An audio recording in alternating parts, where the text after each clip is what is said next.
Oula.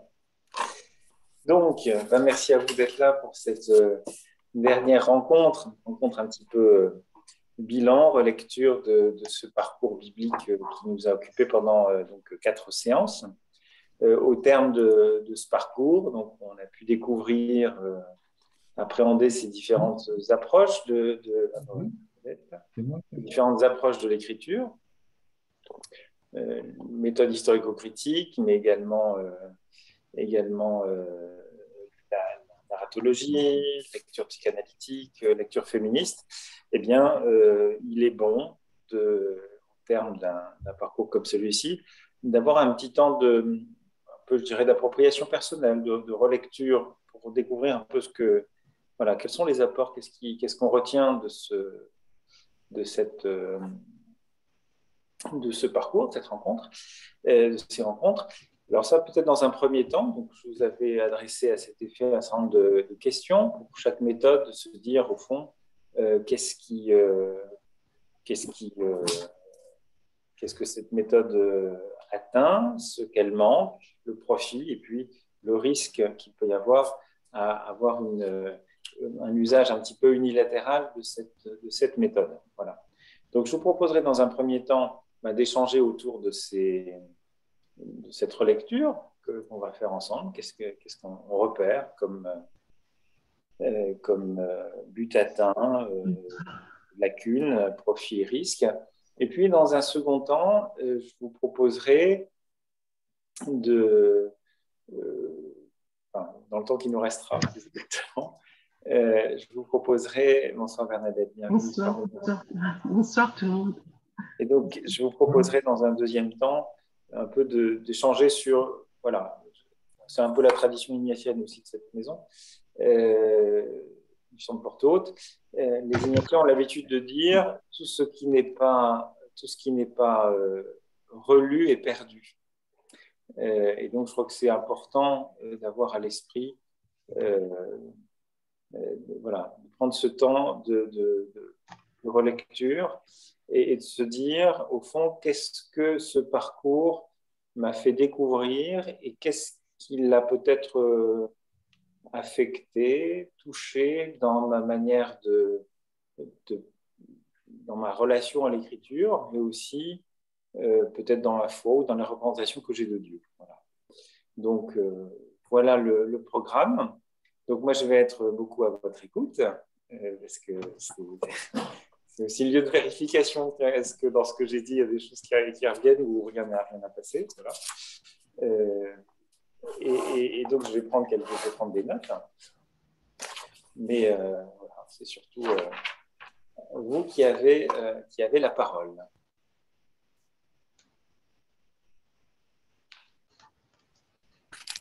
Voilà. Alors, qui veut réagir? Peut-être on va commencer par la méthode historico-critique. Et puis, les uns et les autres, je vous propose de réagir en disant, ben voilà, qu'est-ce que je retiens? Qu'est-ce que cette méthode a atteint? Qu'est-ce qu'elle manque? Quel profit qu'on peut en tirer? Puis quels sont les risques? Qui se lance? Je veux bien commencer parce que je n'ai peut-être pas beaucoup de choses à dire, mais cette méthode m'a surtout finalement permis de comprendre que pour comprendre et pour mieux croire finalement, de situer le texte dans son contexte historique, c'est indispensable finalement pour comprendre véritablement un texte. Donc, c'est un élément fondamental de compréhension. Et tout texte, finalement, comme vous l'aviez dit, est produit dans un milieu. Pour avoir ce sens du texte, eh bien, il nous faut le situer dans son contexte historique. Très bien. Mais comme finalement, oui. Le texte est si riche que finalement cette approche peut peut paraître insuffisante et justement les autres approches nous permettent de compléter. La parole de Dieu est dans ce cadre-là. Enfin, on le ressent bien, c'est toujours une richesse à découvrir. Merci. D'autres réactions sur ce que vous retenez des apports Moi, si je peux prendre la parole, si vous permettez, ce qu'atteint la méthode, en fait, elle s'adresse en quelque sorte à l'intelligence, à la raison. Et en fait, vous avez présenté les différentes méthodes dans une certaine chronologie, et cette méthode historico-critique a été donc clairement identifiée à partir du 19e, mais les autres si la narrative l'a précédée, les autres, c'est-à-dire la lecture féminine et la lecture psychanalytique, sont secondaires, sont ultérieures, je veux dire. Donc, dans cette approche, qui est une approche presque scientifique, l'auteur s'adresse à la raison. Et par le fait, c'est ouvert à tous, c'est largement ouvert, c'est pas ouvert qu'aux croyants, mais c'est ouvert, cette lecture est ouverte à tous en quelque sorte. Ce qui lui manque, ce qu'elle laisse, si on peut sembler aborder, elle laisse en retrait l'importance de l'imaginaire, le rôle du récit et de la psychologie. Le profit, c'est vraiment d'attirer notre attention sur l'importance de préciser le contexte, le moment historique, l'anthropologie, l'époque en quelque sorte, et de mettre en avant la vérité historique, c'est-à-dire l'incarnation. Jésus s'est fait homme, c'est historique, c'est inscrit dans notre histoire.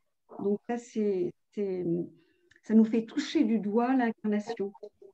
Le risque, ce que moi j'y vois, c'est de ne voir que des faits d'histoire ou que des faits dans une histoire et passer peut-être à côté du message d'amour de la Bible et de l'appel à la conversion. Voilà. Je peux embrayer ? Oui, vas-y. Alors moi, je dirais aussi que se référer aux sources, au contexte, aux auteurs, aux traducteurs, aux destinataires du texte, tout ça, ça protège des interprétations hasardeuses, des égarements. Et ça tolère quand même la recherche, le refus de limiter ses convictions aux convictions officielles. On va plus loin. Je rejoindrai Paul à propos des manques, c'est que on peut craindre que la foi, si elle n'était exprimée que comme cela, ne soit bridée par la rigueur intellectuelle. Mais l'ouverture sur tout ce qu'on a eu comme autre représentation des textes nous protège. Le profit. La rigueur protège des délires sectaires, les bases historiques. Et ça, je le dis non seulement à propos des textes, mais aussi à propos de l'expérience qu'on peut avoir quand on a vu les lieux, quand on a intériorisé les sites de l'action de toute la Bible. Ça confirme des intuitions et ça nourrit mais très fortement la vision. Et plus il y a de rigueur, plus on a des arguments. Mais la foi ne peut pas se bâtir que là-dessus. Parce que le risque, c'est de faire croire que la foi se construit sur des preuves et se transmet par le savoir. Est-ce qu'à ce moment-là, la méthode laisse encore une place au travail de l'esprit, et du Saint-Esprit, et à la réceptivité de l'âme de chacun? Ça me paraît être un peu un risque. Ok. Est-ce que quelqu'un veut réagir ou compléter sur ce qui a été dit jusqu'à présent? Oui, moi je dirais que la méthode historico-critique a constitué à considérer les textes sacrés comme des textes profanes. et a attribué à ces textes sacrés toute la rigueur des méthodologies qu'on avait trouvées pour étudier les textes de l'Antiquité grecque ou latine, etc. etc. Je ne pense pas que la rigueur intellectuelle que l'on met à l'œuvre dans cette méthode historico-critique risque de briser la foi, mais je suis d'accord pour dire qu'elle ne prédispose pas à trouver cet élan de la foi, et que c'est sans doute une des limites de cette méthode.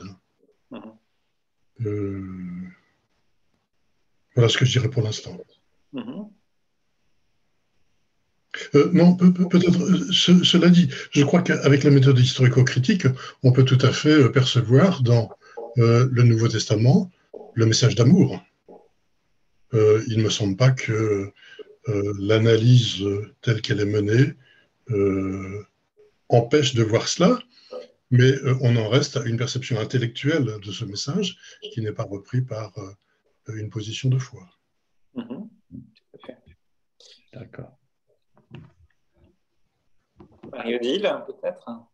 Je venais de lire l'article dans La Croix sur un livre d'un dominicain, Renaud Silly, qui s'appelle Le Dictionnaire Jésus. Là, je ne sais pas si vous avez vu l'article aujourd'hui. Non.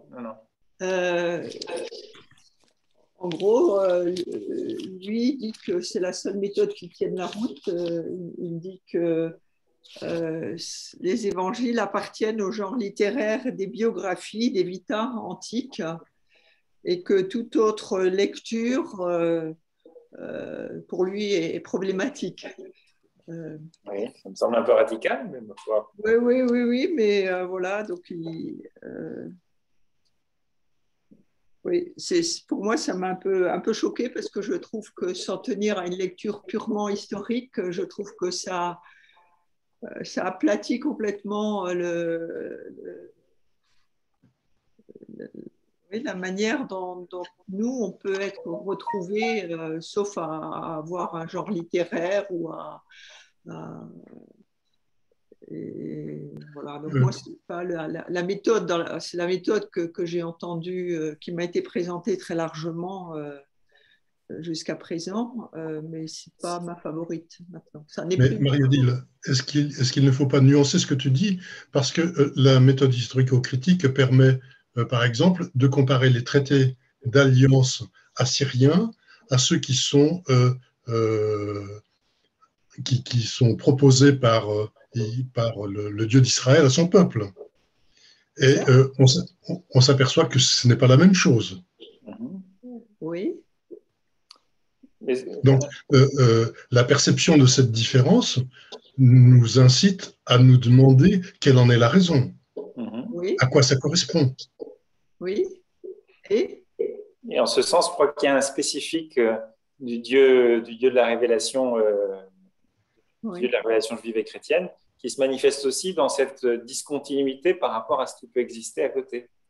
Et donc, ce que disait effectivement Claude tout à l'heure, c'est-à-dire que le fait de se mettre d'avoir cette approche historico-critique, ça ne vient pas, ça n'impacte pas nécessairement la foi, ça ne la remet pas en question comme on l'a cru avec la crise moderniste. Vous savez que c'est une méthode qui a plutôt fait peur et on se disait, ben voilà, on va tout, on va tout briser, quoi. Alors qu'en fait, non, on ne brise pas tout.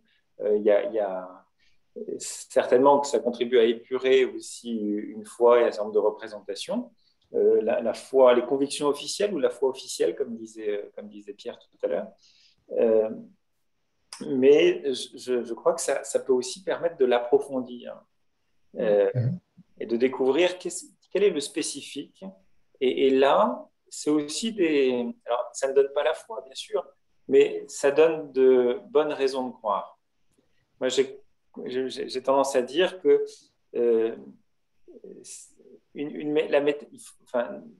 mettre en œuvre une méthode historico-critique, c'est une question de plausibilité du discours de foi. Ouais. Parce que, vous voyez, si vous parlez du Christ de la foi, c'est très bien, mais si vous n'êtes pas en capacité de prouver qu'il y a eu un Jésus d'histoire, c'est quand même un peu gênant. Donc, y a les affirmations qui sont des affirmations de foi, elles ne sont pas inscrites nulle part, elles sont incarnées dans une histoire. Et de ce point de vue-là, je trouve que la méthode historique permet de donner quand même un cadre de ce qui est possible et dissible de façon raisonnable. On a de bonnes raisons de croire. On ne croit pas parce que c'est absurde. La raison ne va pas contre la foi. Mais voilà, alors moi, voilà, parce que des choses, tout ce que vous avez dit, c'est très juste. Hein, je crois que voilà, la visée première, c'est d'éclairer le contexte, de découvrir un peu l'épaisseur historique qu'il y a dans un texte, et découvrir ce qu'il y a derrière, ce contexte. Je trouve que ça, c'est vraiment intéressant. Il y a ce souci de la généalogie des textes, comment le texte est venu, avec parfois des excès, mais enfin, c'est quand même intéressant. Et puis, je crois qu'il y va, comme je dis, voilà, vraiment une question de plausibilité du discours de la foi. Si on dit des choses qui ne sont pas du tout rationnelles, ben, ça peut poser problème quand même. Et la méthode historique permet quand même d'appuyer, donner des assises à ce que l'on dit, même si ça n'est pas une démonstration de la foi, évidemment. Ça n'existe pas. Alors après, ce qu'elle ne permet pas, me semble-t-il, ce qu'elle manque, ben, c'est qu'elle ne permet pas de voir l'effet que le texte veut produire chez le lecteur. Et ça, c'est un peu dommage, parce qu'on perd quelque chose qu'une autre méthode va nous faire découvrir, beaucoup plus, mais cette saveur du récit biblique. Voilà. Souvent, quand j'étais au séminaire, il y avait un de mes confrères qui n'était pas très, très emballé par les études théologiques et qui disait faire de l'exégèse, les exégèses historico-critiques comme on en faisait à Strasbourg, il disait moi, c'est un peu comme manger des fruits de mer. C'est beaucoup de travail et puis c'est pour pas grand-chose. Voilà. Je trouvais que l'image était assez intéressante. Voilà. Après, on peut apprécier quand même les fruits. Enfin, voilà. Les fruits de mer, c'est quand même bon, même si c'est un peu de travail. C'est historique, mais malgré tout, c'est une composition. Oui. Hein, donc, il y a quand même à faire un tri dans ce qui est historique et le message qui veut être donné. Bien sûr, mais les Allemands distinguent entre la Geschichte et Historie, je crois. Et donc, voilà. Et donc, on est un peu dans cette distinction-là, c'est-à-dire que évidemment, il y a une forme de mise en scène. C'est pour ça que la méthode historique-critique, en étant très sensible aux différences qu'il y a dans les différents évangiles synoptiques, mais aussi en évidence des théologies particulières. Il y a des approches particulières. Donc, il y a une mise en récit de l'événement Jésus-Christ. Et donc, évidemment, ce témoignage Jésus de l'histoire, on y a accès par différentes mises en récit. Donc, l'événement, d'une certaine manière, nous échappe. On ne le trouvera jamais. Il y a eu beaucoup de quêtes du Jésus de l'histoire, une première, deuxième, troisième quête du Jésus de l'histoire qui reviennent régulièrement.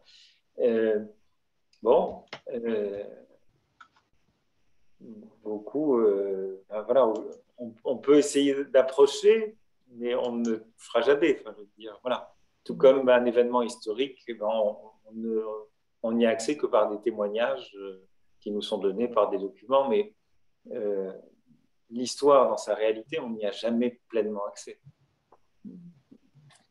Et moi, je reste, même par rapport à cette approche historique, est-ce qu'on n'est pas dans un midrash de la des textes de la première alliance par moment, hein? On ne l'a pas tellement évoqué, ça, dans notre cursus. Il y a tout... Oui.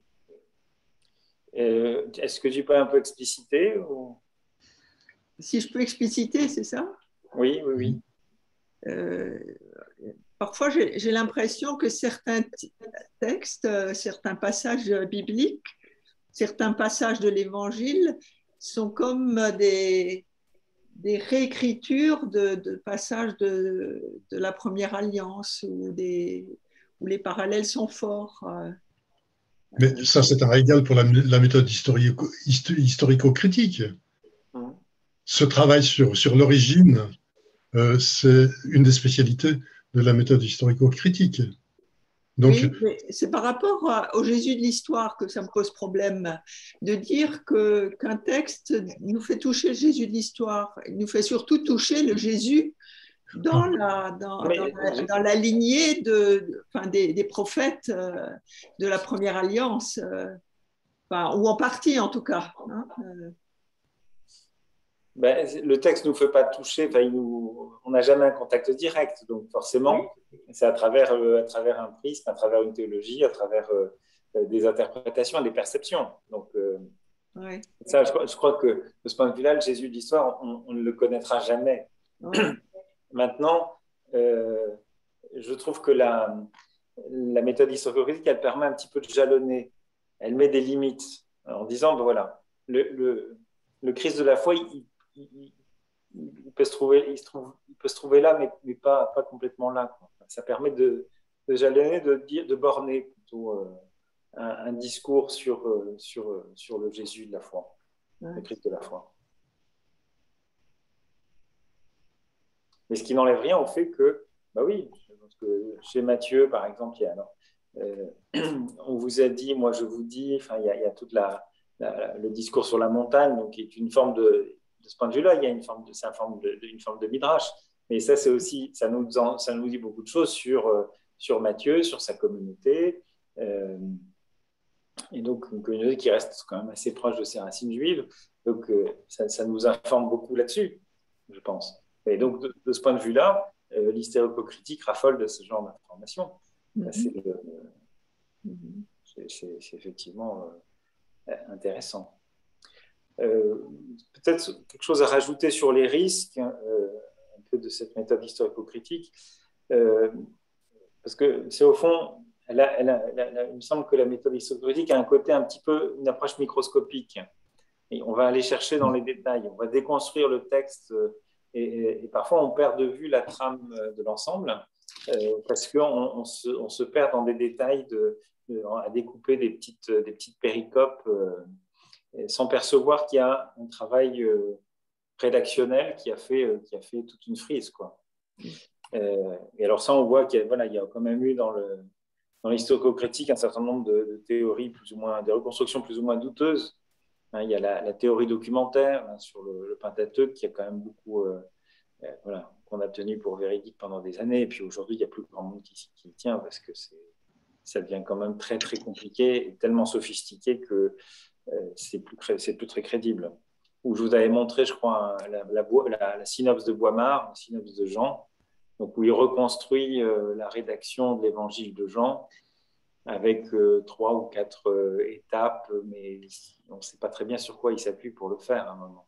Ça devient tellement, tellement subtil que ça a aussi parfois des chances d'être un petit peu à côté de la plaque. Ça, c'est un peu quand il y a une prétention excessivement scientifique, parfois peut-être qui peut être un petit peu arrogante aussi. Voilà. Après, il y a une chose qui m'a frappé, c'est Paul qui disait que cette méthode, c'est une méthode scientifique rationnelle. Alors, c'est pas faux, hein, bien sûr, c'est très juste, mais la narratologie ne l'est pas moins. Faire de la narratologie, c'est pas manquer à une démarche scientifique. Et il y a aussi une démarche tout à fait raisonnable ou rationnelle dans la narratologie. Mais même si la narratologie nous rend peut-être davantage sensibles aux saveurs du récit, à l'imaginaire, des choses comme ça, elle a prétention quand même scientifique et elle met en œuvre c'est pas simplement, on n'est pas au niveau des interprétations, on est bien au niveau du sens du texte. Mais ça, on va y venir. Je ne sais pas si sur la méthode historico-critique, quelqu'un voulait rajouter quelque chose, ou est-ce qu'on passe à la narratologie? C'est bon. C'est bon. Alors, partons pour la narratologie. Voilà, qu'est-ce que vous retenez de ce qu'elle atteint, de ce qu'elle manque, de son profit et de ses risques?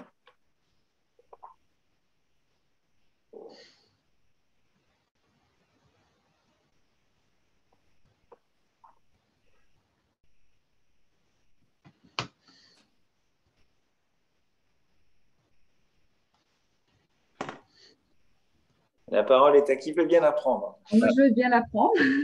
Merci. Mais bon, je trouvais que cette méthode, pour moi en tout cas, est plus spontanément audible.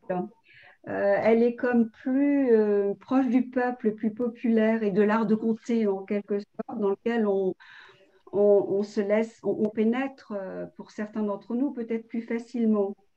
Et elle ouvre à un monde poétique. La Bible est un livre poétique aussi. Donc, il me semble que ça peut repousser un esprit peut-être trop cartésien, trop scientifique, voilà, enfin, un peu à l'opposé de ce que je disais pour la méthode historique.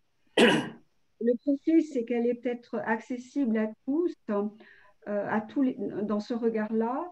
Et on peut un peu davantage se laisser aller à l'écouter, hein. C'est un mode de communication d'un savoir quand même, hein, c'est certain, et un chemin pour décoder l'histoire, un autre chemin pour décoder l'histoire, je dirais. C'est quelque chose qui est c'est vraiment un autre mental que la méthode historiocritique.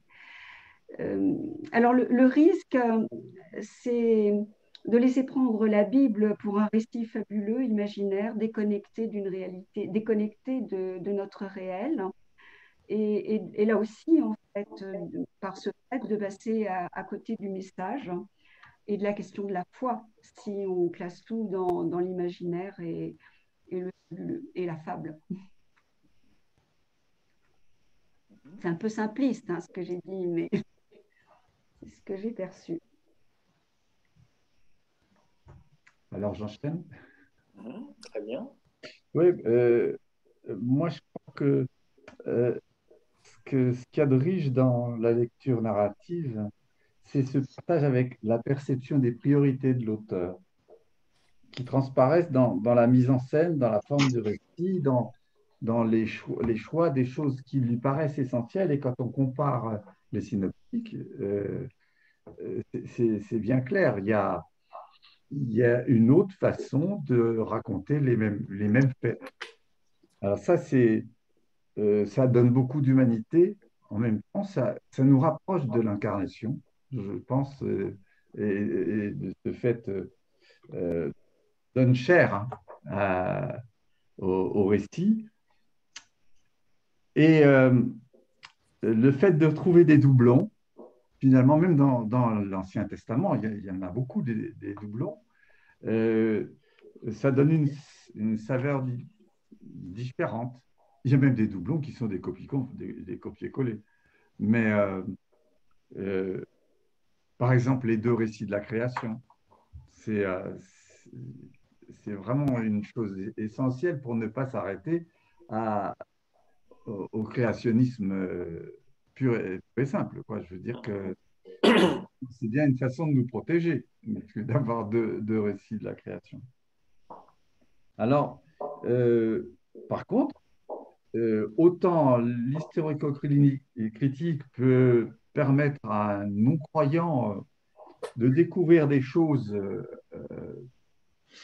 peut-être de se poser des questions, euh, quand il a une comparaison de texte avec autant d'écarts, un non-croyant pourra avoir plus de doutes. Même nous, on pourrait avoir certains doutes qui seraient provoqués par ces différences, par les différences de chronologie, si on s'y arrête de façon trop simpliste.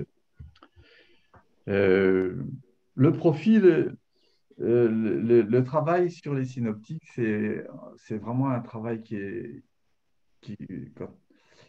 que j'ai découvert sur le tard et c'est vrai que je trouve que c'est particulièrement intéressant de voir comment les choses sont placées, même pourquoi est-ce que tel récit se retrouve chez l'un en début de parcours du Christ, chez l'autre vers la fin, etc. Tout ça, c'est plein de richesses. Et dans les risques, je rejoins un petit peu Paul en disant que on risque de se laisser séduire par le style littéraire. Et c'est plus ou moins proche de notre façon de vivre. Luc, avec son image de ses images de l'enfance du Christ, ça a quelque chose de très, très proche pour nous. Et c'est vraiment entré dans l'expression populaire qu'on retrouve tout au long de la fête de Noël, par exemple.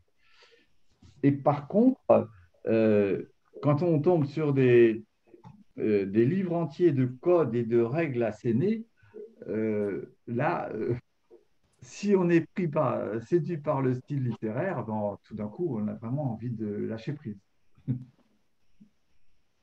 Voilà. Oui, je reviendrai sur ce que tu as dit là dans un instant, mais je laisse d'abord les autres réagir. Oui, mais je pensais à quelque chose de vraisemblablement qui va dans le même sens. Est-ce que du Lévitique, on peut faire une analyse qui soit conforme au modèle narratif? Je ne pense pas. Et ça doit être une des limites de l'analyse narrative.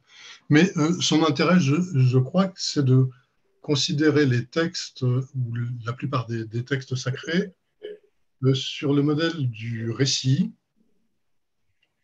c'est-à-dire sur le modèle que nous donnons à notre vie. Parce que nous essayons de comprendre notre vie et la vie des hommes qui sont avec nous sur le mode du récit. Alors, je ne dirais pas de la fable, parce que la fable pourrait laisser croire qu'on est dans quelque chose qui n'est pas exact, qui est imaginaire, alors que, me semble-t-il, ce qui est important, c'est la mise en intrigue de ce qui est rapporté, et cette mise en intrigue, par la forme qu'elle prend, produit du sens. Et je crois que c'est ça qui est important dans cette analyse narrative.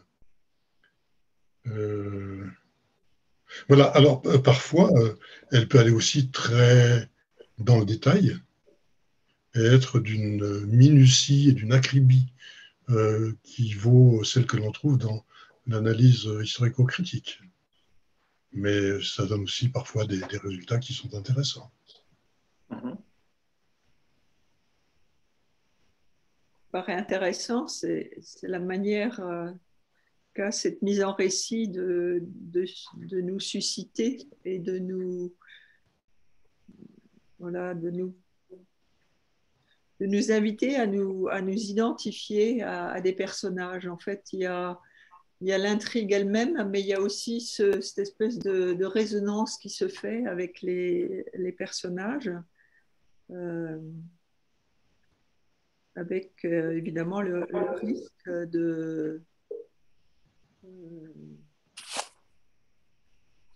d'une focalisation et d'une réduction peut-être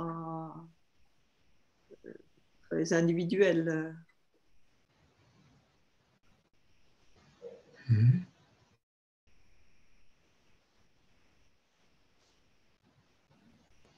Bernadette, vous voulez réagir aussi? Non, j'avais juste noté que le texte, c'est vraiment tel qu'il se donne à voir. Donc, oui, oui, j'avais bien noté aussi qu'il permet de nous identifier au récit. Oui, moi je continuerai dans la perspective de ce que disent Bernadette et Marie-Odile. Si l'identification est possible, c'est, me semble-t-il, parce que spontanément, nous vivons ce que nous vivons sous une forme de récit, où nous donnons à ce que nous vivons une forme de récit. Et le fait de retrouver ça dans les textes sacrés que nous lisons nous permet cette identification.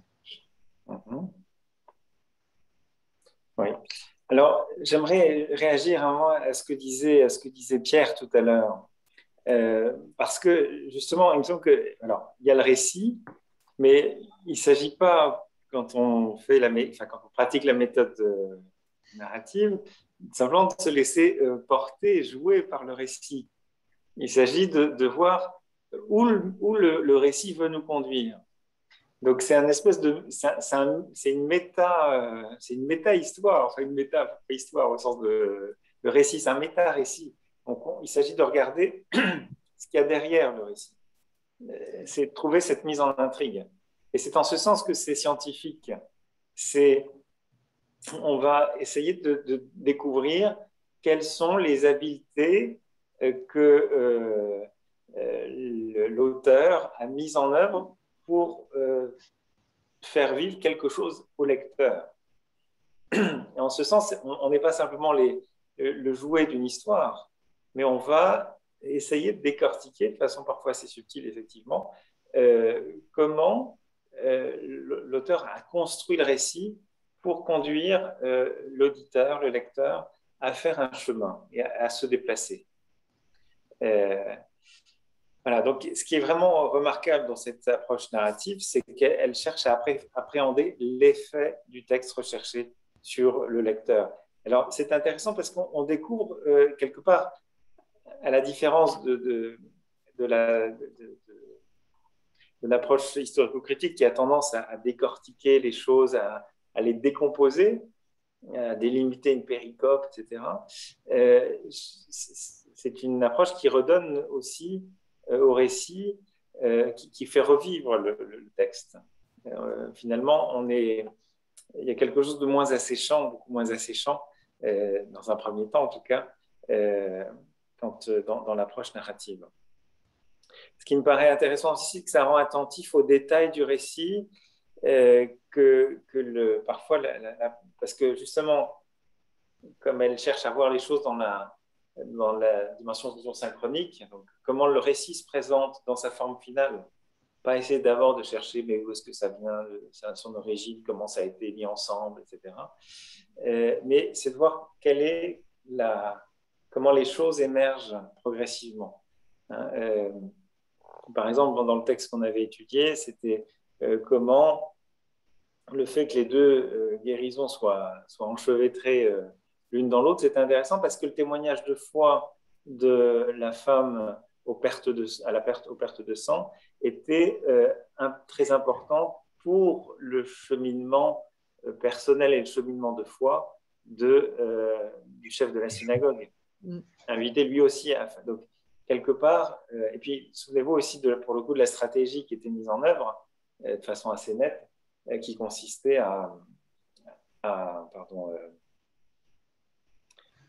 il y a de la musique dehors, là, une voiture, ça me perturbe un peu, excusez-moi.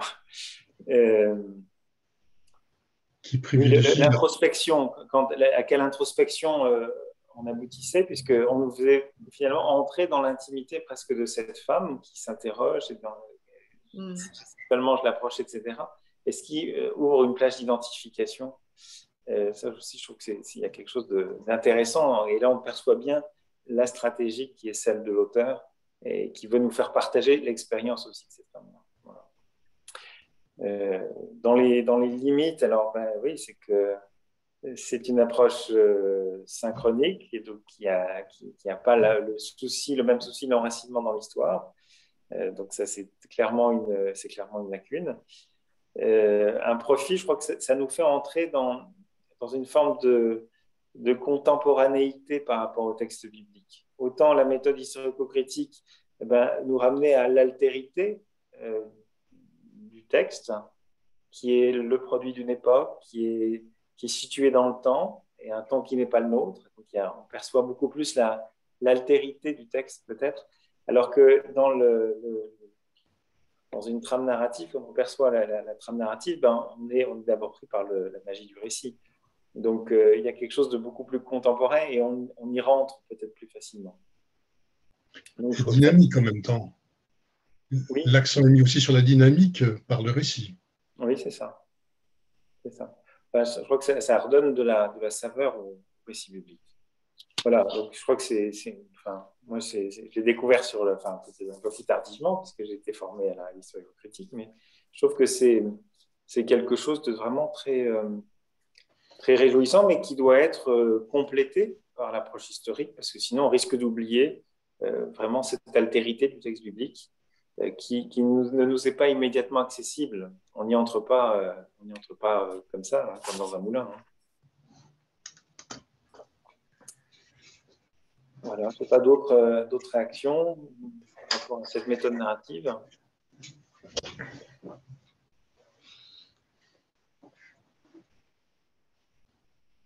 Alors, on peut passer à une autre lecture, la lecture féministe.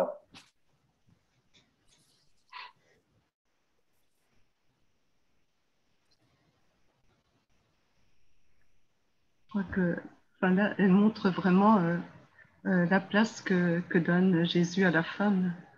Et une place toujours assez importante quand même. Il réintroduit à la fois la femme dans la société et la libère aussi.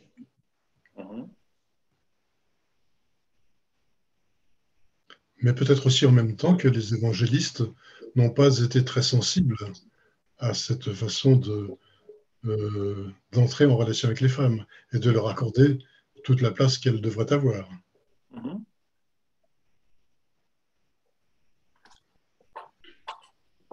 Oui, je crois que c'est très juste. Hein. C'est à la fois la lecture féministe, elle va mettre en lumière des figures féminines de la Bible, de l'Évangile, mettre en évidence comment l'Évangile est émancipateur dans une culture qui est très marquée par le patriarcat. Et puis en même temps, effectivement, cette lecture féministe vient interroger les lectures un peu androcentriques qui nous ont façonnés, et y compris celles des écrivains bibliques et des évangélistes et des épîtres, voilà, enfin, du premier christianisme. Donc, il y a un parti pris qui consiste à être très attentif à la place que prennent ces femmes. Et puis, c'est fructueux parce qu'on découvre qu'effectivement, Jésus a une attitude singulière, en porte-à-faux, par rapport à la civilisation qui l'environne dans sa relation aux femmes. Donc ça, je crois que c'est intéressant. Puis en même temps, ça fait percevoir que l'Église, de ce point de vue, enfin, le premier christianisme n'a pas été, enfin pas le premier, mais le second, on va dire, n'a pas été très fidèle à l'Évangile de ce point de vue-là, très fidèle au Christ, dans la mesure où, par souci peut-être d'inculturation dans l'Empire romain, la figure du droit romain qui est le pater familias, vous le savez bien, par souci d'inculturation, on a peut-être perdu un peu quelque chose de la saveur de l'évangile et que l'évangélisation de la culture n'y a pas gagné. Voilà. Alors, si on vivait à une époque peut-être idéale où la femme n'a plus à trouver sa place dans la société, ou voilà, quelques années ou quelques dizaines d'années d'ici, comment est-ce qu'on entendrait cette lecture féministe? Est-ce qu'elle prendrait simplement une consonance historico-critique ou elle garderait de sa saveur particulière? Elle est marquée par notre propre, voilà, le point où on en est aujourd'hui, qui est pas, voilà. Oui, on peut donner à ta question une autre forme. Enfin, lorsque je me rappelle les premières lectures que j'ai faites de ces lectures féministes, ça a été un choc pour moi. Est-ce que ce choc est destiné à perdurer si, comme tu l'espères, nos sociétés changent suffisamment pour donner aux femmes toute la place qui leur revient? Ouais. Ouais, c'est dit autrement.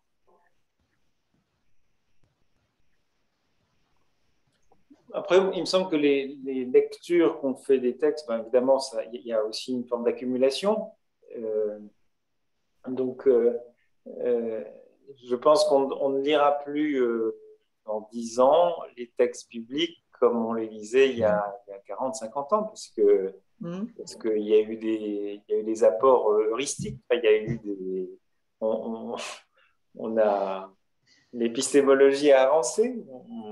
Et cette place des femmes dans l'environnement de Jésus et dans le monde biblique, elle est reconnue. Donc, quand on lit un texte, quelque part, il y a des aspects qui maintenant, j'espère dans 10 ans, 15 ans, 20 ans, apparaîtront comme des évidences quand on lira ces textes. Ce qui n'était pas le cas, parce qu'on avait des lectures qui étaient quand même principalement androcentrées jusqu'à présent. Oui, mais cette lecture, on sent quand même très bien la préoccupation de ceux qui écrivent sur cette lecture et du lecteur qui choisit ce type de lecture. Je veux dire, la lecture, elle est marquée par les préoccupations du lecteur, voire du lecteur du lecteur. Et, je comprends pas ce que tu dis. Je veux dire, par exemple, quelqu'un qui lira des explications d'Anne Soupa, c'est pas n'importe qui va déjà vouloir les lire. Et puis, il est fortement marqué par ses préoccupations à elle. Je veux dire qu'il y a finalement, c'est une lecture bien spécifique et un regard bien particulier qui écarte complètement les autres préoccupations. Là. Si on prend une lecture purement féministe, ça nous ouvre un regard complètement ignoré jusque-là pour moi de la lecture de la Bible, mais que je trouve assez extraordinaire, mais tellement extraordinaire que quand tu lis tu lis un texte dans cet esprit-là, tu en oublies un petit peu le reste. Ça prend une importance considérable, et d'autant qu'il n'y a pas d'antithèse, quoi. Alors, ça, il faudrait nuancer. Enfin, c'est pas toutes les lectures. Voilà, il y a des lectures féminines qui ne sont pas d'un féminisme agressif. Je veux dire, faut mettre de la nuance. En tout cas, je crois, parce qu'il y a aussi des hommes qui se sont mis à écrire sur Jésus et les femmes. Dans les ouvrages que je vous avais présentés, il y avait Enzo Bianchi, il y avait un dominicain aussi. Là. Donc, quelque part, je pense que il y a effectivement des outrances, parce que parfois, cette lecture féministe, il y a un parti pris d'emblée, effectivement, mais il y a une fécondité en ce sens que ça met en évidence des choses qui étaient un peu passées sous silence, qui n'étaient pas perçues dans le texte biblique. Donc ça, je crois que c'est vraiment heureux. Après, le risque, c'est comme toute approche qui est un petit peu, qui se veut partiale un peu d'emblée, on met de côté un certain nombre d'autres choses.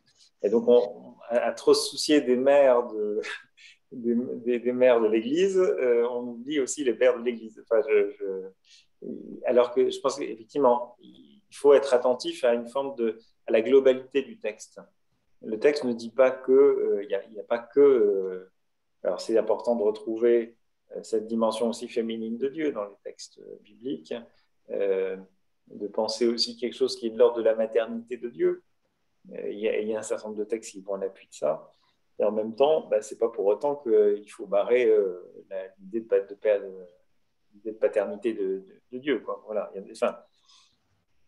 C'est un petit peu le risque. C'est le risque de ce qu'on appelle toutes les lectures contextuelles. Ouais.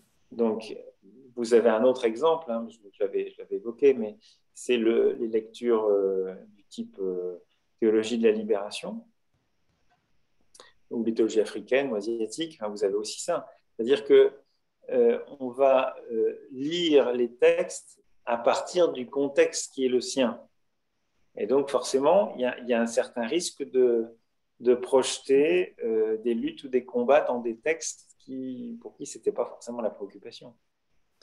Et on va choisir. Donc, dans le texte biblique, par exemple, la théologie de la libération, on va choisir la figure de Moïse, parce que Moïse, quand même, il libère son peuple de l'esclavage, il prend la tête de la révolte, etc. Enfin, il y a cette dimension voilà, quand on est un peu sensible à la vie des classes, ou enfin, à un peu une certaine, voilà, enfin, ce que les théories marxistes ont pu avoir, eh ben, c'est sûr que ça a une forme de... C'est une figure biblique, là, Moïse qui parle. Voilà. Donc, mais sauf que, voyant, on ne voit que ça et on ne voit pas le reste. Et donc, il faut penser aussi la globalité du texte. Ça, je crois que c'est vraiment important. La projection avec les lunettes de femme, elle est difficile à faire quand même, hein, globalement. On risque pas de tomber dans l'excès ou dans le... La référence à une image de Dieu aussi féminine, elle est quand même... Oui. Elle est très... Oui. Elle est assez rare quand même. Hein, on risque pas de tomber dans l'excès quand même. Hein. Oui. Oui, mais à l'inverse, parce que les lectures féministes vont aussi pointer le caractère très androcentrique du texte biblique. Oui. Et parfois, en l'accentuant et en oubliant que les textes bibliques peuvent aussi mettre en œuvre quelque chose d'une progressive humanisation de ces relations hommes-femmes dans un sens plus paisible. Donc, enfin, ce que j'ai essayé de montrer avec le Cantique des Cantiques aussi, et comment on pourrait lire finalement l'ensemble de la Bible à travers la présence de ces figures du masculin et du féminin. Donc, une relation qui, dans le livre de la Genèse, est très, très inaboutie en termes de paroles, mais qui, dans les récits bibliques, chez le prophète Isaïe, où il y a aussi figure masculine, figure féminine, le Cantique des Cantiques, on est dans quelque chose d'une relation beaucoup plus égalitaire. Et puis, jusque dans l'Apocalypse, on retrouve l'agneau, et puis la Jérusalem céleste, une autre figure de Sion transfigurée. Donc, il y a aussi quelque chose d'une relation. Enfin, voilà. Je crois que c'est intéressant de percevoir comment, dans le texte biblique, émerge quelque chose d'une relation homme-femme qui s'humanise et qui s'apaise. Et ça, une lecture féministe va peut-être refuser certaines lectures féministes vont refuser de le voir pour ne se focaliser que sur l'aspect très androcentrique et patriarcal des Écritures.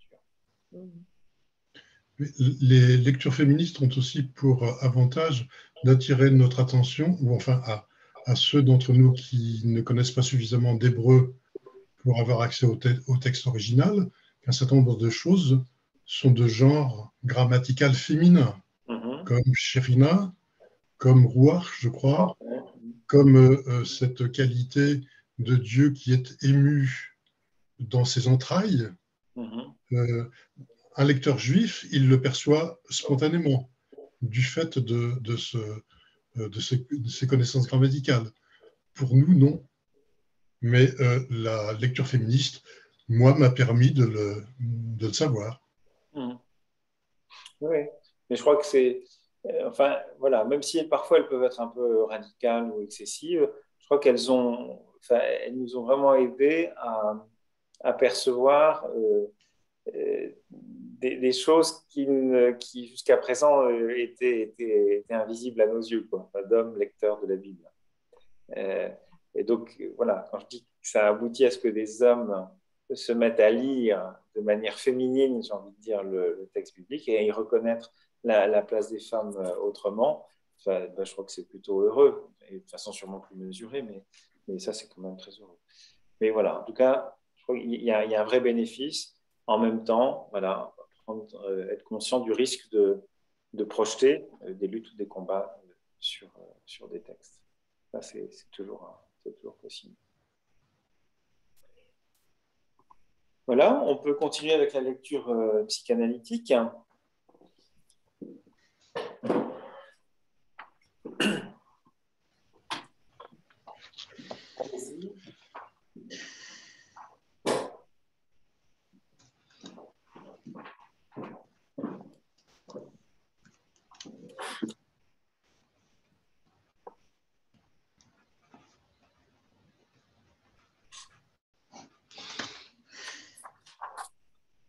Alors, je peux être un peu dur. Vas-y, Pierre. Mais je trouve que cette lecture, elle introduit le subconscient à tous les étages de la Bible, dans les choix du narrateur, les attitudes des personnages des récits, les perceptions du lecteur. En fait, il n'y a que Dieu qui échappe, quoi. Il y a une espèce de jugement que par moments je trouve très dur. Je trouve même très dur en matière de psychiatrie. Je veux dire, c'est enfermer un petit peu tout le monde dans une lecture bien spécifique. Et bon, c'est bien ça nous aide à prendre du recul, mais quand même, je suis sûr que c'est pas ouvert à tous. Je prenais une comparaison. euh, Quand on regarde une peinture, on n'a pas forcément envie de la voir au rayon X Mhm. et de deviner toutes les retouches de l'auteur euh, quelque part, ça gâche un peu la peinture.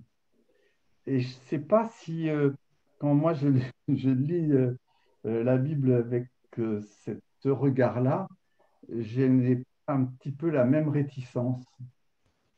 Euh, c'est une lecture qui est dite scientifique, encore faut-il que tout le monde adhère aux théories de Freud, Euh, mais c'est comme un test qui est épluché jusqu'au trognon et qui perd le jus. Enfin, c'est un bel exercice d'ouverture à une analyse critique, mais pour moi, ça va pour les contes de Perrault, mais je ne suis pas sûr que pour la Bible, ça me paraisse aussi essentiel que ça. Je sais pas. Mhm. Je suis vache, hein, mais je ne fais rien. Mais voilà, c'est la liberté, pas de souci. Voilà.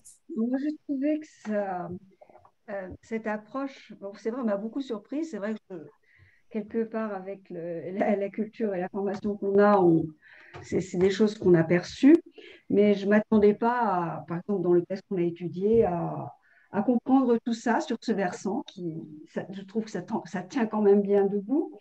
Et ça permet de découvrir un sens caché ou le sens caché que nous donne la psychanalyse euh, en faisant apparaître l'inconscient de cette manière. En fait, cette méthode, elle touche à la signification, hein, je ne sais pas, plus qu'au sens.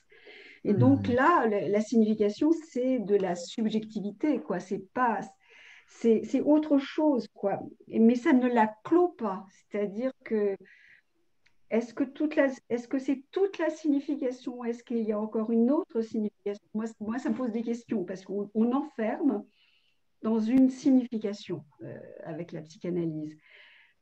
Et je pense que ce qui manque, c'est que on ne peut pas prétendre que tout est dit dans la signification qu'on a pointée. C'est un peu, voilà ce que j'aurais envie de dire. C'est comme si, avec l'analyse, on voulait enfermer le sens dans une signification. Je sais pas. Maintenant, il y a des choses que vous avez dit et qui a été dit au travers de cette présentation, de cette méthode. Et ce que je trouve beau, en fait, c'est que le salut du Christ vient visiter tous les aspects, c'est-à-dire toutes les significations. Et en fait, je trouve que la méthode psychanalytique, elle mérite quand même d'être entendue et de prendre aussi les lunettes du psychanalyste sans pour autant s'enfermer dans une approche systématique. Voilà, c'est vraiment, là j'ai ressenti cet éclairage très différent des autres. Comme vous en avez parlé au début, à chaque fois, on met en avant d'autres éléments, d'autres richesses ou d'autres profondeurs, l'humanité est visitée autrement, je dirais. Voilà. Merci.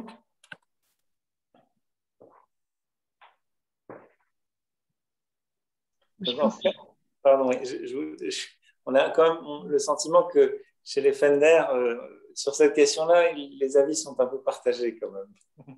Oui. Non.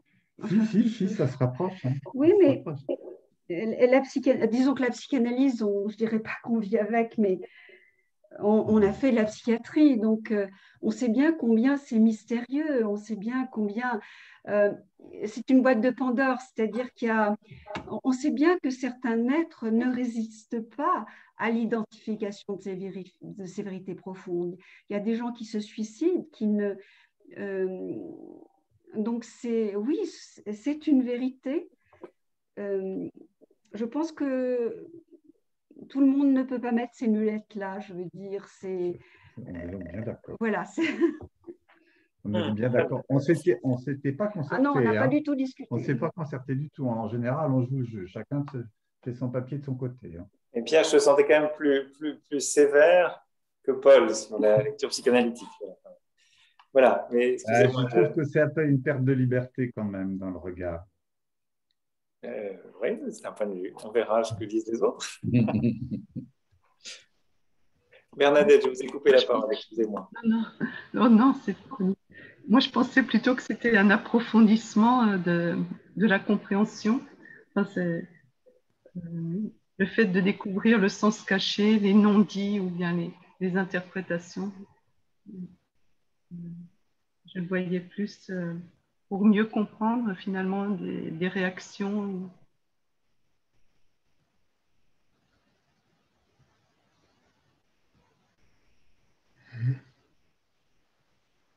Oui, je pensais que ça permettait de mieux comprendre, d'approfondir plus. Très bien, merci. Moi, je dirais quelque chose qui va peut-être dans la même direction.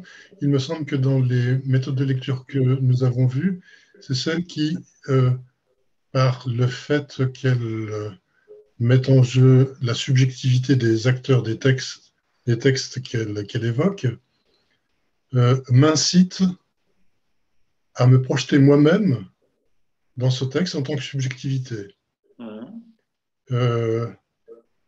Et cela même dans les situations qui semblaient les plus invraisemblables. Il y a peu de chances que je vive ce que c'est qu'une perte de sang qui dure pendant 12 ans. Parce que je suis un homme, mais pourtant, je crois qu'en disant cela, je peux être amené à me demander s'il n'y a pas un analogue qui me menace chez moi. Je crois que les autres méthodes de lecture ne m'inciteront pas à faire ce pas que je peux faire grâce à la lecture psychanalytique.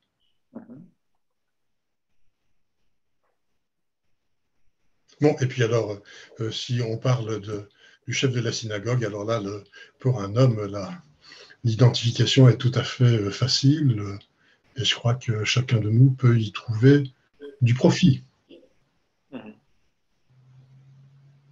Voilà, même si le traitement de ce pauvre chef de synagogue, il est parfois un peu, je le trouve un peu sévère chez François Zolto, mais bon, voilà, c'est le pauvre. Ouais, je trouve que le voyage dans les mots, dans les non-dits, dans l'espace entre les mots, dans les doubles sens, je trouve qu'il y a quelque chose de prodigieux là. Et là, je retrouve justement tout le travail du Midrash où on joue sur les racines des mots, sur une voyelle qui peut être autre. Enfin, moi, je trouve que ça ouvre des espaces assez prodigieux quand même. Et pas simplement comme un jeu de l'esprit, mais je trouve que cette possibilité de nous ouvrir, de nous projeter bien au-delà de ce qui pourrait être de l'ordre de notre maîtrise et d'ouvrir un espace à quelque chose qui nous échappe et qui est nous quand même complètement. Enfin, je ne sais pas trop bien le dire, hein, mais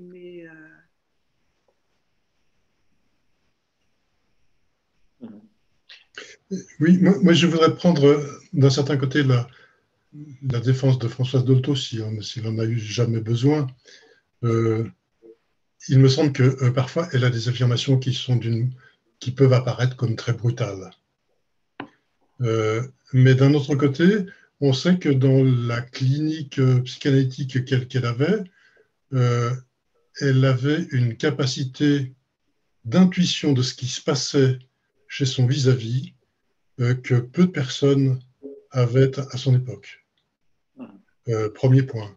Deuxième point, la manière dont Françoise Dolto interprète les récits de l'Évangile ou de l'Ancien Testament sont notablement différents de ce que l'on peut trouver chez une Marie Balmary, qui elle aussi est psychanalyste. Donc il faut aller voir aussi ailleurs ce que d'autres psychanalystes ont dit sur les textes que nous lisons. Oui, et je crois qu'effectivement, enfin, une chose que j'avais essayé de pointer, mais c'est que vous avez aussi repéré, c'est que très clairement, avec la lecture psychanalytique, puisque méthode, parce qu'il n'y a pas vraiment il n'y a pas à proprement parler de méthode, sinon l'écoute de certains, ça va être de la philologie, après c'est l'Edmondi, enfin, voilà, c'est toujours effectivement un petit peu, un peu ambigu, quoi. Mais en tout cas, je crois que on est vraiment avec cette lecture dans le registre de la signification. C'est qu'est-ce que ce texte dit pour moi, plus que dans le sens. C'est un peu le reproche qu'on fait aux psychanalystes, c'est voilà, de nous dire, vous dites ça, mais en fait, vous pensez ça. Qui consiste, voilà, ça c'est la limite. C'est-à-dire que si on a une lecture psychanalytique qui en vient à dire, voilà, en fait, ce que le texte biblique dit, c'est ça, c'est peut-être voilà, là je pense que ce serait, c'est se tromper ou c'est de l'abus, c'est faire violence au texte. Mais pour autant, voilà, il y a une légitimité à ce que ce texte, on l'interprète pour soi. Et je crois que le grand profit de ces lectures psychanalytiques, c'est qu'il nous donne aussi une lecture savoureuse, féconde, qui humanise et qui éclaire le lecteur sur sa propre existence.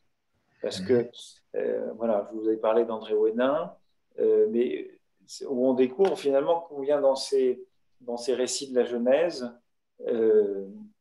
c'est infiniment plus subtil que tout ce qu'on pouvait imaginer, et que les difficultés que tout être humain a à se construire dans la relation, c'est des choses qui sont présentes là. Voilà.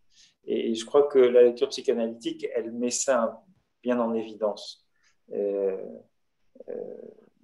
Alors, il y a toujours le risque, effectivement, de se servir du texte comme d'un prétexte et de lui faire dire ce qu'il ne dit pas.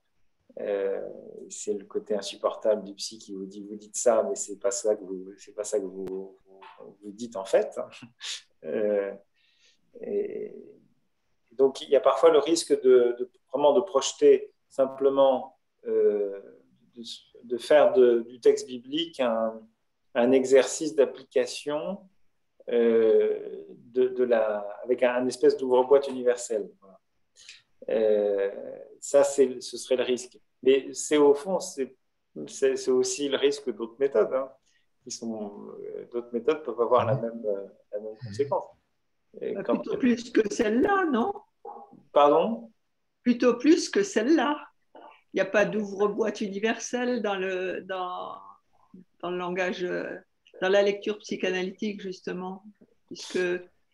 Non, mais tout n'est pas... de la même manière que tous les lapsus ne sont pas signifiants, il me semble que tout ce qu'il y a dans le lyrique n'est pas forcément éclairé d'une problématique freudienne qu'on peut appliquer à ça. C'est parfois de la même façon que une clé de lecture féministe va pas permettre d'expliquer tous les textes et on disait tout à l'heure que les textes législatifs de la Bible, la méthode narrative, elle ne va pas être en efficacité par rapport à cela. Donc, je crois qu'il faut un peu raison garder. Et je crois que c'est aussi l'intérêt de cette approche qui consistait à voir comment différentes méthodes d'approche sur un texte peuvent donner des choses très différentes, c'est qu'elles sont à penser et à utiliser de manière non exclusive. Il faut y avoir recours sans en absolutiser aucune. Mais je crois qu'il y a une fécondité à chacune d'entre elles, et on aurait tort de ne pas s'y abreuver, de ne pas s'en servir, mais sans prétendre avoir trouvé la clé. Voilà, c'est ça qui me donne la clé, l'accès au sens caché du texte. C'est une lecture féconde, mais qui n'est pas le dernier mot de l'histoire. Je pense aussi avoir une explication à ma réaction, peut-être aussi celle de Paul. C'est que, en tant que soignant, on a passé notre temps à accepter l'autre tel qu'il est sans le décortiquer pour que surtout une opinion qu'on pourrait avoir, une analyse qu'on pourrait avoir, ne perturbe pas la qualité de notre disponibilité. Mm-hmm. Et donc, c'est une façon de penser qui nous met à la portée de l'autre et à l'écoute de l'autre, mais qui, justement, qui est tout contraire à cette… Pour éviter un jugement. Oui, c'est ça. Ce qu'on veut à tout prix, c'est éviter un jugement, c'est être disponible. Ça a commencé chez moi par une belle engueulade par un de mes patrons en médicalat.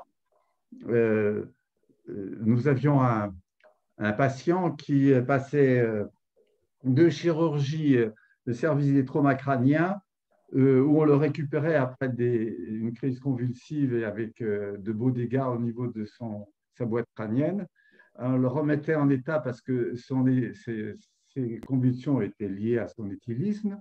On le renvoyait en médecine, on le remettait d'aplomb en service de médecine, il ressortait, il fêtait sa sortie, il retournait en chira. Enfin quoi, il y avait un circuit. Et moi, j'ai osé dire, j'étais externe à l'époque, j'ai osé dire, mais quand est-ce qu'on va arrêter ce système?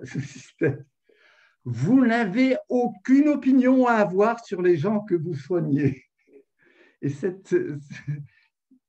c'est vrai que ça m'a permis de soigner des gens, mais qui sont tellement différents de moi-même que je n'avais aucune réticence à soigner des gens qui étaient complètement l'opposé de ma façon de penser et d'être.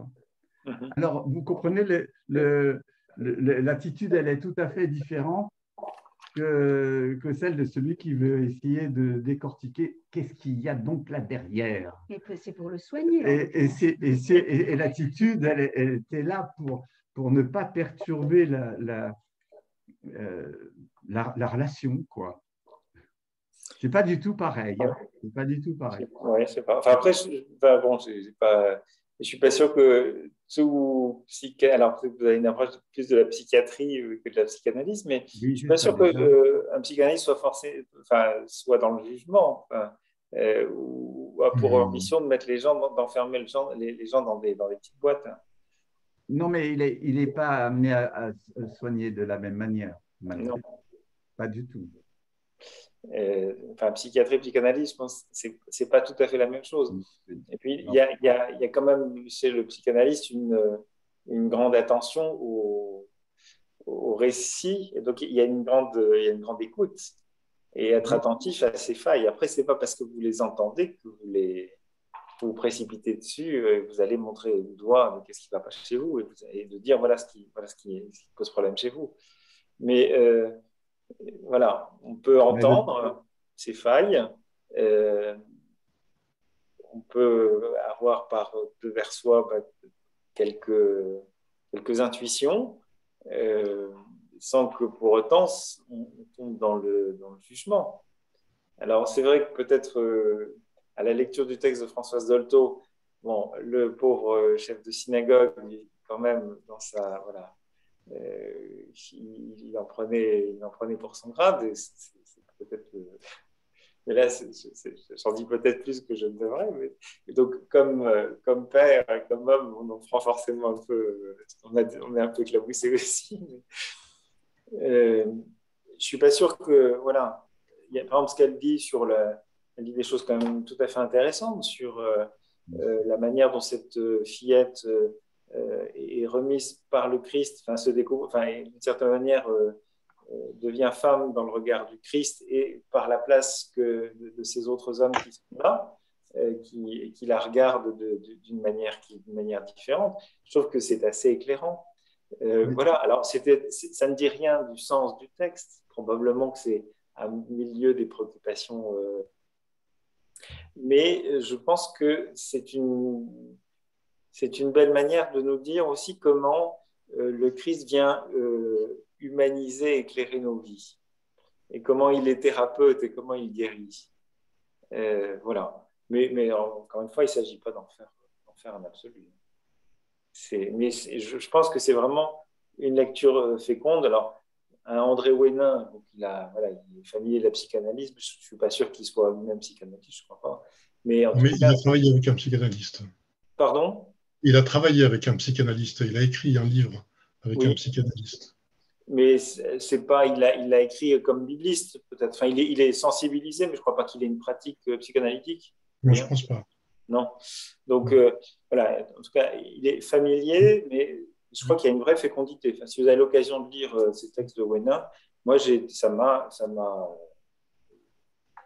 bouleversé aussi dans les représentations que je pouvais avoir de Dieu, du péché originel, de plein de choses comme ça. Et de percevoir que finalement, l'Évangile ou la Bible n'a pas seulement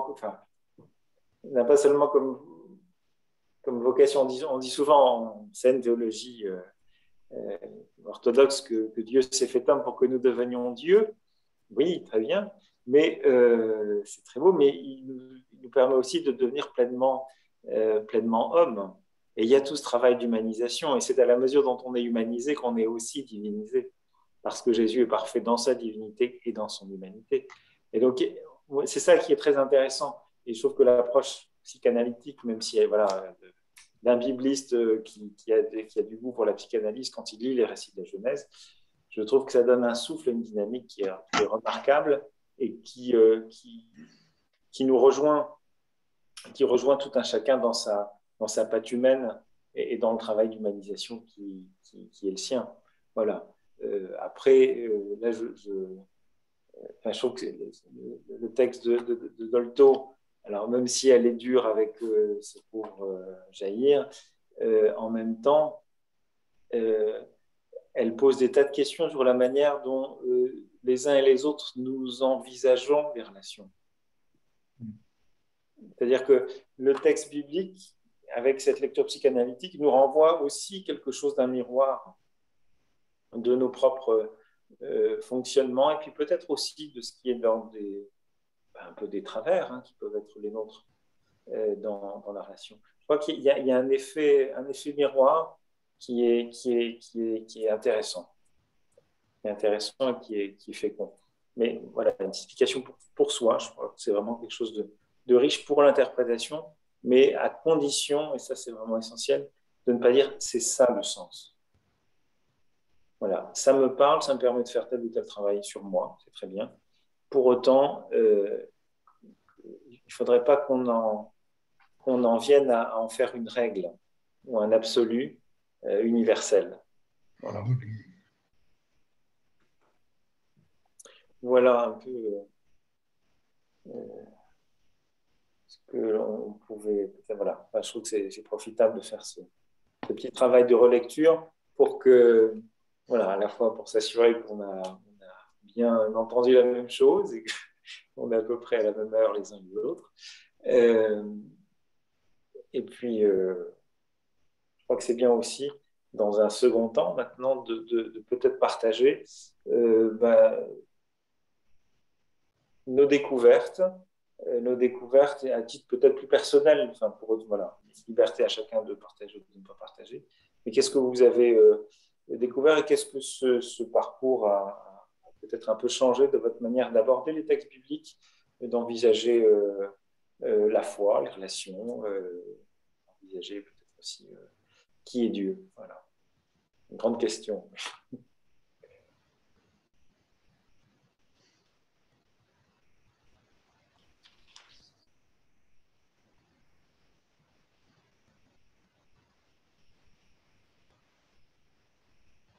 tout cas, ces différentes lectures, je crois, nous permettent de mieux comprendre pour mieux croire. Hein. Et ensuite de mieux croire pour mieux comprendre à nouveau. Enfin, c'est peut-être pour moi, oui. Et aussi, effectivement, plus de précision finalement sur Dieu, tout simplement.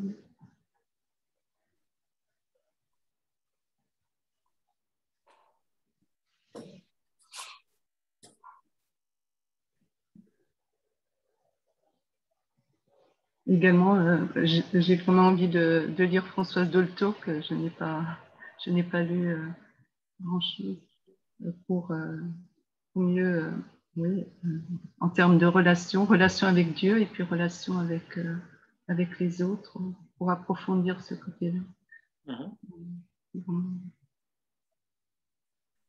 Merci.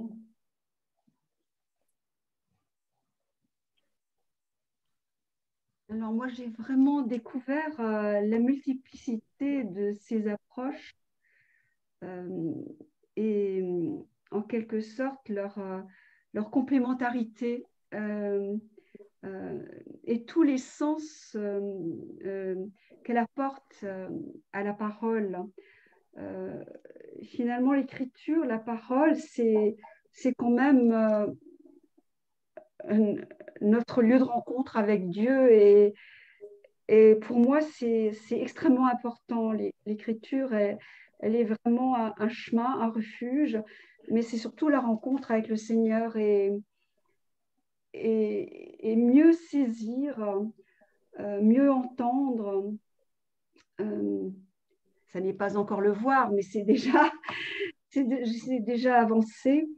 Et ça m'a aussi fait comprendre pourquoi dans l'écriture, selon le moment, nous n'entendrons pas la même chose selon le temps de notre propre histoire ou selon qui nous sommes quand nous partageons un texte. Je suis toujours surprise des autres facettes que chacun découvre et apporte, et ce qu'on s'apporte les uns aux autres dans nos regards et nos compréhensions différentes, qui ont finalement quelque chose à voir avec avec ces méthodes dont nous sommes quand même pétris, hein, parce que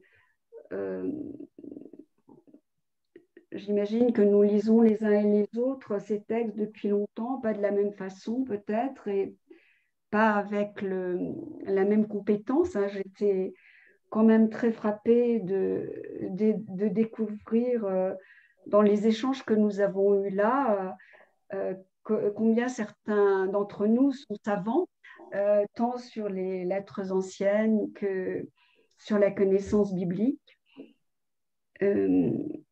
Et ça donne vraiment envie d'aller plus loin,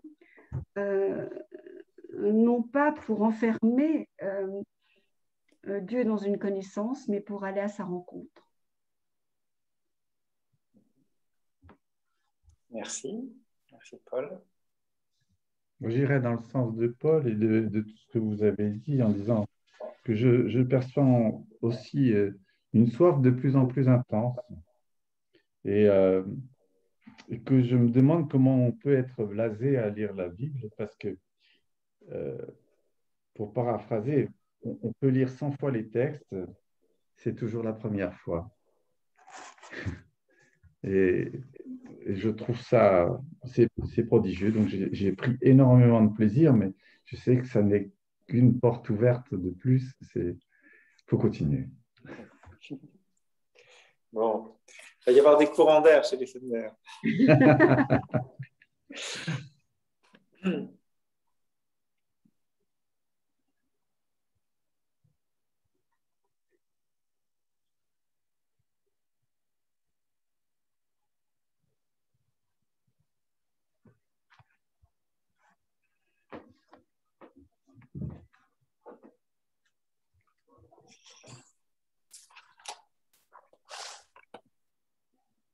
Moi, je dirais que cet ensemble de séances que nous avons eues m'a montré d'un côté quelque chose à quoi je crois depuis très longtemps, c'est-à-dire que l'on ne peut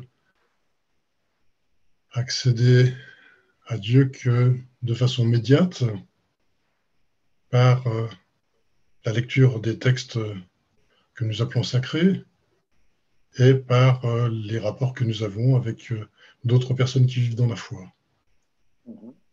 Euh, mais d'un autre côté, ce qui m'apparaît sans doute pour moi-même plus important maintenant, c'est que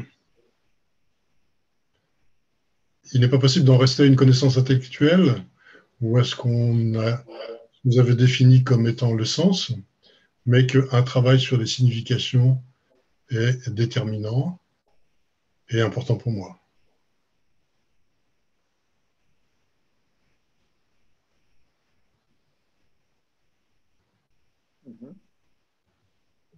Merci.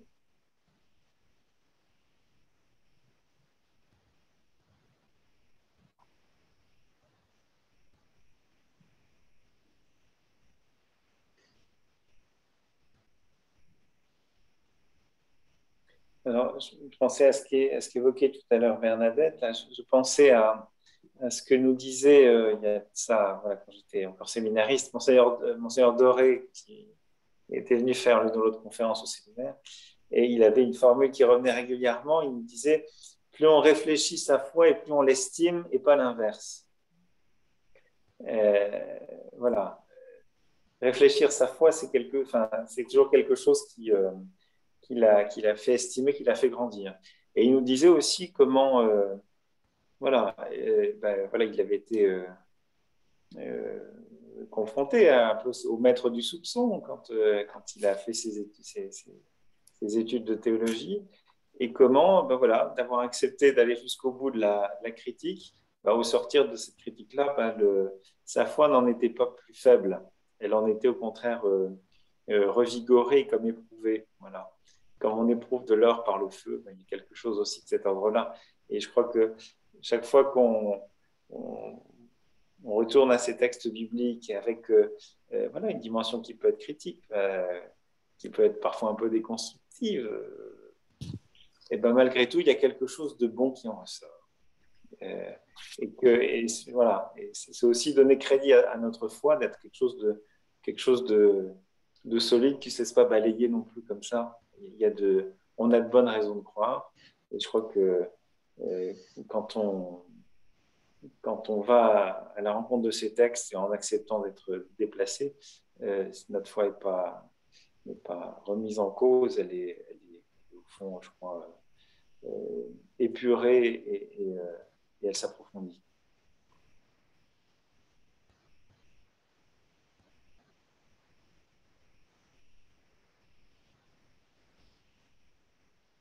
Pour ma part, je me suis demandé si, face à un texte donné ou à une séquence donnée, il y avait une lecture privilégiée pour l'approcher dans ses différentes formes.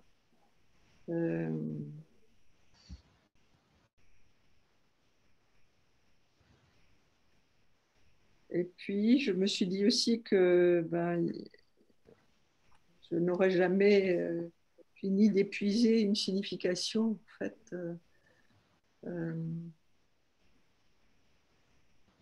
Oui, un texte est toujours nouveau, hein, c'est assez étonnant. Et que s'ouvrir à un Dieu qui nous surprend toujours, c'était un des enjeux justement d'une lecture d'un texte, lecture au sens analyse jusqu'à la signification. Et ce Dieu qui surprend, il est toujours plus, plus large ou plus grand que ce que je peux en dire en un temps donné, à un moment donné. Et je trouve que d'avoir parcouru ces différentes formes d'analyse, voilà, ça nous fait toucher quelque chose qui nous échappe et voilà, qui ne se laisse pas épuiser en fait.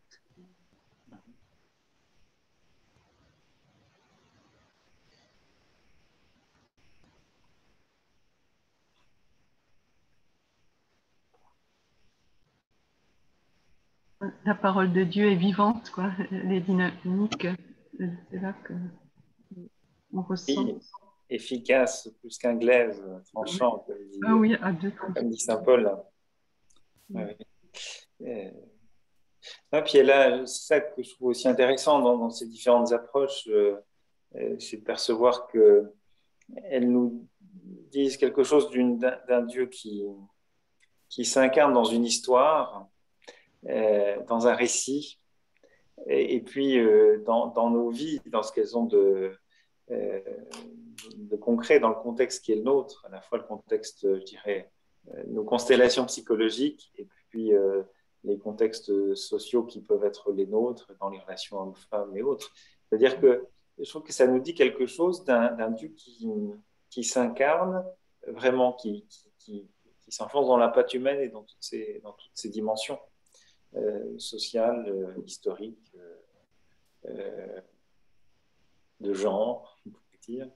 Et je crois que c'est intéressant parce que ça nous dit que la révélation, elle vient visiter tous les aspects de la vie et elle traverse tout cela, quoi. Tout en étant, voilà, nous rejoint dans des situations qui sont des situations très différentes. C'est en ce sens qu'elle est efficace, cette parole, puisqu'elle peut rejoindre tout homme. Il y a une multiplicité, il y a une infinité de significations. C'est un écheveau sans fin et on n'arrivera jamais au bout, on n'épuisera jamais toutes les significations de ce texte. Et c'est parce qu'au fond, ces textes bibliques, ils peuvent parler à tout le monde. Dans leur altérité et dans leur contemporanéité. Je crois que c'est... Et en même temps, nous renvoyant à nous.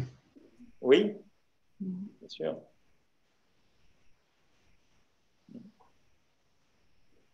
Voilà. En tout cas, un grand merci à vous pour ces échanges. Les années passées, il n'y avait pas trop j'avais jamais proposé un espèce d'exercice de relecture comme on l'a fait ce soir, mais je trouve que c'est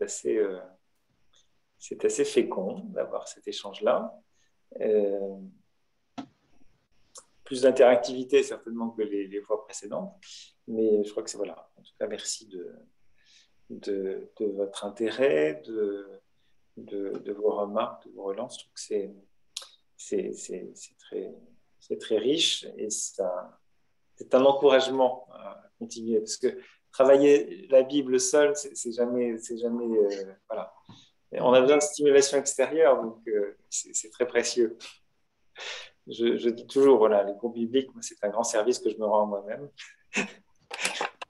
Parce que voilà, sans eux, je ne plongerai sans doute pas aussi volontiers parce qu'il y a tellement d'autres urgences, évidemment, mais c'est quand même un grand service que vous me rendez, donc merci à vous. Voilà. Merci à vous. Merci. C'est quoi la suite alors? Alors, voilà, alors... suite Zoom. Merci de me donner, voilà, de m'aiguillonner tout de suite. Alors, j'ai pas encore commencé à mettre 2-3 trucs sur le papier, mais enfin, voilà. J'ai repéré un peu, il y a des dossiers, le diocèse de Lille faisait des dossiers qui sont plutôt pas mal faits, pédagogiques sur la Bible, donc je vais aller voir un peu là-dedans. Il y avait 2-3 trucs qui me paraissaient pas mal. Autour des femmes, peut-être du Nouveau Testament, en s'appuyant sur peut-être le Jésus d'Enzo Bianchi et puis l'ouvrage de ce dominicain dont parlais, enfin, son nom m'échappe maintenant, mais enfin. Ni homme ni femme. C'est ça, c'est ça. Oui. Ni homme ni femme. Voilà. Donc ça, ce serait une hypothèse. Après, j'aurais bien des choses peut-être un peu plus des choses un peu transversales aussi, plutôt que de reprendre. Je ne voyais pas trop pour un livre biblique comme ça. J'en ai pas un qui me vient spontanément à l'esprit que j'aurais envie de faire.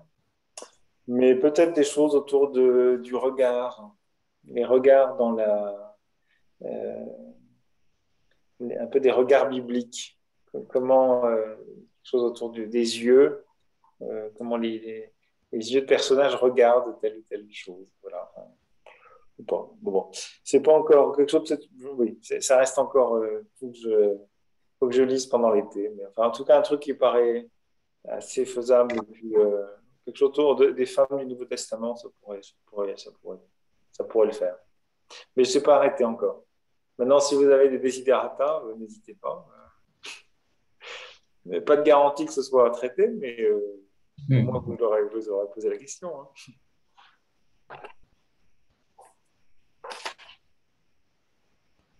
Je note mon style.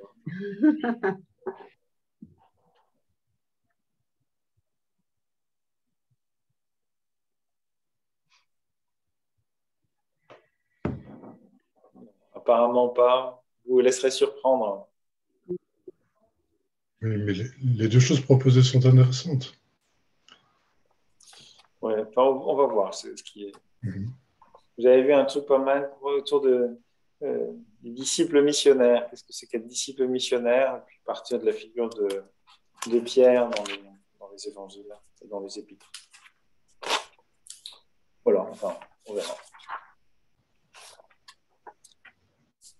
Mais en tout cas, oui, ce qui paraît clair, Marie-Odile, c'est que par rapport à ta question Zoom, ce qui paraît clair, c'est qu'on va, dans pas mal de propositions du Centre Porte Haute, la crise du Covid a quelques avantages, a quelques mérites, c'est qu'elle nous invite en tout cas à continuer à développer un peu des propositions aussi en visio. Alors, combiner peut-être les choses, qu'il y ait du présentiel et qu'on puisse faire les deux. Voilà, ce qui n'est pas forcément, enfin, dans le contexte sanitaire, là, ne permet pas trop. Et puis à la maison Levenfels, on n'avait pas le débit satisfaisant, ce qui fait que l'après-midi, ça ne marchait pas bien. Mais ça, on pourra peut-être trouver une solution à ça, de manière à ce que nous puissions continuer à continuer à utiliser Zoom et permettre à des gens qui sont un peu plus loin ou à l'autre bout du diocèse parce que Colmar n'est pas le bout du diocèse, c'est pas très loin. Très bien, très bien. Mais de continuer un peu comme ça. Voilà. D'autant que les propositions de formation dans le diocèse vont sans doute être un peu. Je crois qu'il n'y aura plus de service de formation à la rentrée, donc d'où l'importance de développer une offre de formation biblique qui puisse être accessible un peu à distance aussi. Quoi. Qu'est-ce que vous avez dit? Qu'il n'y aura plus de service de formation diocésain? En tout cas, provisoirement, mais oui,